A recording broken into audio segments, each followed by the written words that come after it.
안녕하십니까. 이번에는 한반도 안보의 새로운 지형을 다루는 미 의회 청문회 핵심 브리핑에 대해 말씀드리겠습니다. 이 브리핑은 미 의회 안보 청문회에서 다루어진 내용을 분석한 전략 브리핑으로서 주요 도메인으로는 지정학적 위협, 방위태세, 3국의 연대, 그리고 에너지 안보의 무기화까지 폭넓게 다룰 예정입니다. 각 도메인별 핵심 내용을 자세히 살펴보겠습니다. 지금부터 전략적 레이더를 통해 4대 핵심 작전 도메인을 간략하게 요약해드리겠습니다.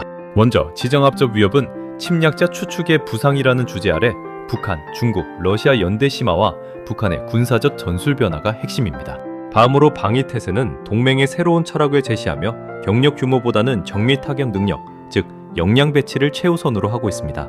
제도적 연대는 한미의 3국 협력을 다루며 역사적 마찰을 극복하고 중국의 강압에 맞서는 수직 상승 궤도에 올랐다는 점을 핵심으로 봅니다.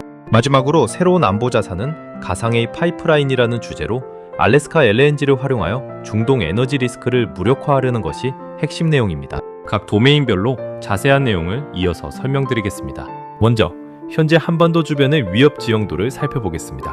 소위 침략자 추측이 형성되고 있다는 분석인데요. 원점에는 중국이 위치해 있습니다. 중국은 이 침략자 추측의 실질적인 리더이며 영내 강압과 위협의 근원이라고 평가됩니다. 다음으로 배후 지원 세력으로는 러시아가 있습니다. 러시아는 핵무장 파트너로서 북한에 대한 군사적, 기술적 지원을 강화하고 있습니다. 그리고 전술적 위협으로는 북한이 있습니다. 북한은 현재 잔혹하고 무자비하며 매우 절박한 상태로 평가되며 현재 한반도 내 핵 역량을 활용하는 것을 심각하게 고심하고 있는 것으로 분석되고 있습니다. 이 세 국가의 연대는 한반도 안보에 심각한 위협으로 작용하고 있습니다. 북한의 전술적 전환에 대해 좀 더 깊이 살펴보겠습니다. 이는 크게 외교적 단절과 군사적 진화 두 가지 축으로 설명할 수 있습니다. 먼저 외교적 단절을 보시면 현재 남북 간의 통신 및 소통은 전무한 상태입니다. 평화를 위한 모든 제안이 전면적으로 거부되었고 관계는 점진적으로 더욱 경직되고 있음이 확인되고 있습니다. 다음으로 군사적 진화를 살펴보면 북한의 작전적 변화는 화력 운용의 정확도가 비약적으로 향상되었다는 점입니다.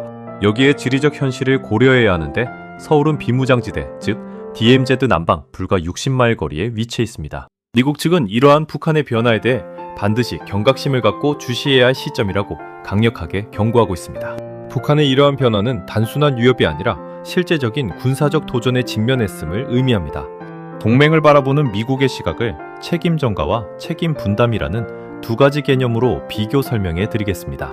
먼저 책임 전가는 동맹국에 대한 조롱과 일방적인 비용 떠넘기기를 개념으로 합니다.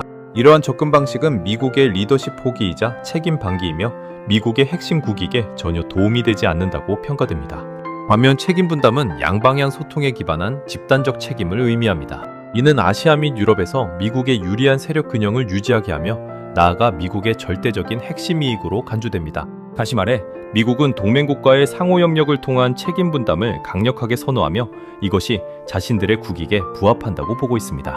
주한미군 운영 철학은 이제 단순한 병력 규모에서 정밀 타격 능력, 즉 역량 위주로 전환되고 있습니다. 첫째, 기본 방위선으로서 45,000명의 주한미군은 위험을 감수하고 배치되어 있지만 이 숫자는 기본적인 전제일 뿐입니다. 둘째, 핵심 목표는 숫자에 얽매이지 않고 한반도에 반드시 주둔해야 할 정밀 역량을 유지하고 고도화하는 데 전면적으로 집중하는 것입니다.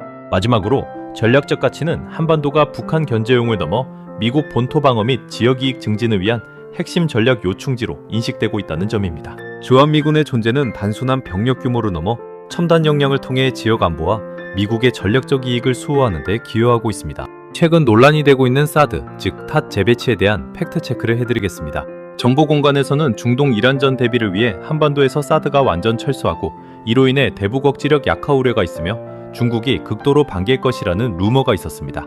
하지만 작전적 현실은 이와 다릅니다. 사드 시스템은 한반도에서 철수하지 않고 그대로 유지되고 있습니다. 동적 재배치란 탄약 및 레이더를 오산 공군기지로 기동하기 위한 전술적인 과정이었을 뿐입니다. 미국의 입장은 영내 억지력 유지를 위해 자산들은 한반도에 계속 남을 것이라는 점을 명확히 하고 있습니다. 루머와 달리 사드는 한반도 방위를 위한 핵심 자산으로서 여전히 중요한 역할을 하고 있습니다. 다음으로 전시작전 통제권, 즉 오프컨 전환의 엄격한 전제 조건에 대해 설명드리겠습니다. 첫째, 한국 정부는 현 정부 임기 내 전환 달성에 강력한 의지를 표명하고 있습니다. 하지만 둘째, 미국의 기본 원칙은 전환이 철저히 조건에 기초하여 진행되어야 한다는 것입니다. 셋째, 절대 불가침 룰은 정치적 편의가 안보적 조건을 앞지를 수 없다는 점입니다. 안보 조건이 충족되지 않은 상태에서 정치적인 이유로 전환을 서두를 수 없다는 의미입니다. 마지막으로 현재 상태는 대화는 지속되고 있지만 조건 충족을 위한 지속적인 검증이 필수적입니다.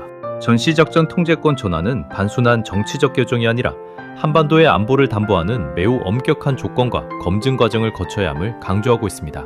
한미의 삼국연대가 역사적 마찰을 넘어 수직 상승하고 있는 현 상황을 살펴보겠습니다. 과거 한일 양국 간 방위 영역에서의 잠재적 마찰과 역사적 도전 과제를 성공적으로 극복했으며 이것이 큰 장애물을 뛰어넘은 것으로 평가됩니다. 이러한 연대의 연동력은 한국과 일본 양국 지도자의 훌륭한 리더십과 긍정적이고 신중한 정책 공조 덕분입니다. 현재 궤도를 보면 중국의 지속적인 강압과 위협 속에서도 한미의 삼국 협력은 흔들림 없이 상승 궤도를 유지하고 있습니다. 이는 동아시아 안보 지형에 매우 긍정적인 영향을 미치고 있으며 영내 안정에 기여하는 중요한 축으로 자리매김하고 있습니다. 이번에는 드러난 전략적 취약점 중 하나인 에너지 안보의 무기화에 대해 말씀드리겠습니다. 주요 초크 포인트는 바로 호르무즈 해협입니다. 이란의 위협 및 해협 폐쇄 리스크는 인도태평양 동맹국의 에너지 안보에 직접적인 타격을 줄 수 있습니다. 특히 한국과 일본은 원유 수급의 90%가 해당 해협에 의존하고 있어 치명적인 의존도를 보이고 있습니다. 미국 인도태평양 사령부, 즉 인디파콤의 평가에 따르면 동맹국의 이러한 에너지 의존은 단순한 경제 문제를 넘어 절대적인 전략적 취약점으로 공식 분류되고 있습니다. 이는 에너지 공급망이 군사적, 전략적 위협으로 작용할 수 있음을 의미합니다. 이러한 전략적 취약점을 해소할 수 있는 게임 체인저로서 알래스카발 가상의 파이프라인 개념을 소개합니다. 자산 측면에서 알래스카는 최소 50년에서 100년치의 공급량을 확보한 청정 천연가스를 보유하고 있습니다. 이를 활용한 전략은 미국이 순에너지 공급국으로 등극하여 동맹국인 한국, 일본, 대만, 필리핀에 직접 에너지를 공급하는 것입니다. 이러한 가상의 파이프라인 구축은 세 가지 중요한 효과를 가져올 것으로 기대됩니다. 첫째, 중동 초크 포인트 및 에너지 레버리지를 완벽하게 무력화할 수 있습니다. 둘째, 동맹국의 경제를 견인하고 지역 안보를 대폭 강화할 것입니다. 셋째, 적이 건드릴 수 없는 새로운 개념의 가상의 파이프라인을 구축하게 됩니다. 이는 에너지 안보 지형을 근본적으로 변화시킬 잠재력을 가지고 있습니다. 결론적으로 한반도 안보의 새로운 지형은 다층적 억지력의 완성으로 향하고 있습니다. 첫째는 첨단 군사 역량은 단순한 병력 수가 아닌 정밀 타격 및 방어망 고도화를 기반으로 한 억지력을 의미합니다. 둘째는 제도적 연대는 조건에 기반한 동맹 운영과 흔들림 없는 한미일 삼국 공조를 통해 강화되고 있습니다. 마지막으로 자원 안보는 중동 리스크를 탈피한 미국의 직접 에너지 공급망, 즉 가상의 파이프라인 구축을 통해 확보될 것입니다. 요약하자면 미국의 인도태평양 및 한반도 전략은 단순한 군사적 방어를 넘어 외교적 연대와 에너지 경제를 아우르는 통합적이고 능동적인 억지망으로 진화하고 있습니다. 이는 더욱 견고하고 포괄적인 안보 환경을 조성하는 데 기여할 것으로 보고 있습니다. 여러분의 생각은 어떠신가요?